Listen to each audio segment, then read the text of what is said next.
मधील सर्व मतदार बंधू आणि भगिनींना माझा सविनय जय भीम। मी आतिश ढगे प्रभाग क्रमांक 8 मधील अपक्ष उमेदवार होतो। आदरणीय अंजलिता आंबेडकर यांच्याशी 2 दिवसापूर्वी आमची भेट झाली होती।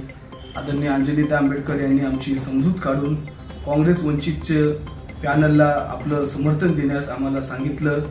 काँग्रेस वंचित पॅनलचे अधिकृत उमेदवार प्रभाग क्रमांक 2 मधील आदरणीय मुन्नाभाऊ अब्बास यांना मी आतिश साहेबराव ढगे जाहीर पाठिंबा देतो आणि नांदेड व प्रभाग क्रमांक 8 मधील सर्व आंबेडकरी मतदारांना विनंती करतो की आपण काँग्रेस वंचित पॅनलला भरघोस मताने मतदान द्यावं आणि निवडून आणावं आणि आपला वंचित आणि काँग्रेस एकजुटीचा एल्गार करावा। जय भीम जय